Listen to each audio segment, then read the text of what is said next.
যেটা নিত্যা দিতে হয় না, জ্বালায় রাখা লাগে। হয়তো এই আগুনে নিজে জ্বলে পুরা খাটি হইবা, আর লাস্টে পাশে যা আছে সব পুরা সরখা করে দিবা। পুরো 5 লাখই আছে স্যার। আমার কানিটা বই বলতেছেন ওইটা নেন যে আপনার কান্দা হয়ে গেছে, আপনি শুধু বাসায় গিয়ে নাক টেনে ঘুমাই ভাই, বুঝতে পারছেন? দোস্ত দোস্ত হাই হাই, আমি তো ফোনে তো সবকিছু তোরা কইছি। তুই যে আমার কত বড় উপকার করছস। আমার ইন্টারমিডিয়েট পরীক্ষার ফিস তুই দিছিস, বলি নাই, আর কখনো আমি ভুলতেও পারবো না। তোর কারণে না আজকে আমি এত দূরে আসতে পারছি ভাই। আমার ঘরে না ওই ক্যাশ টাকা নাই, আমি তোর জন্য একটা চেক রেডি করে রাখছি, তুই একটু কষ্ট করে একটু ব্যাংকে যায় চেকটা ভাঙাই নিস। তুই যে আমার কত বড় উপকার করছিস দোস্ত, তুই এটা আমার। আরে পাগল লাগেছে ইয়ার, বন্ধু হয়ে যদি বন্ধুর উপকার না করি তাহলে কেমন হয়? সাবধানে যাইস। কি রে লতা, এই তোর আওয়ানোর সময় হলো? তোর না কালকে বইলা দিছি যে বাড়িতে মেহমান আইব, একটু তাড়াতাড়ি আসবি। ঘরের কাজকর্ম গুলো গুছায় তারপর আহম লাগে না? যে এই ঘর, তার ভিতরে 2 জন মানুষ, আমার মতো যদি ভরপুর সংসারে থাকতি তাহলে তো তোর খুঁজেই পাওয়া যেত না। এরা কিছুরই দাম দিতে জানে না, না মানুষের না সময়ে। তোমার যদি সময়ের এতই দাম, তুমি মশলাগুলো বাইটা দিতা। তুমি অতই বংশেরই বউ নাকি?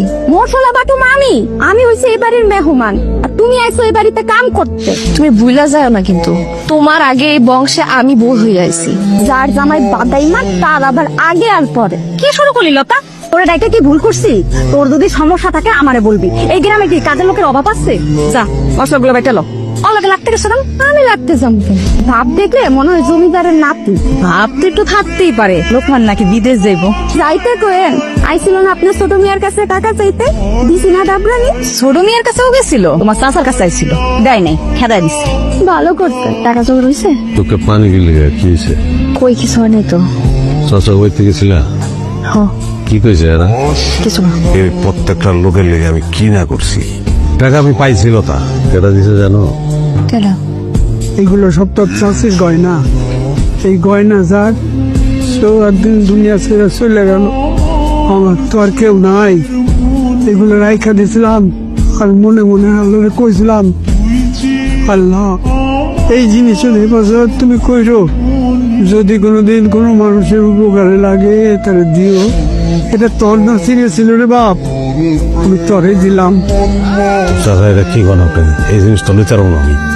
আমি আর কয়দিন মালিক ডাক দিলে চলে যাবো। খবরে তো এই জিনিস লাগবো না, খবরে এই জিনিস অচল। তুই নে, তোর কাজে লাগা। তো একটা ওসিয়ত কইরা গেলাম, যদি কোনোদিন ঘুরে দাঁড়াইতে পারোস, তোর দরজায় যদি কেউ আসে তাহলে খালি হাতে ফিরাস না।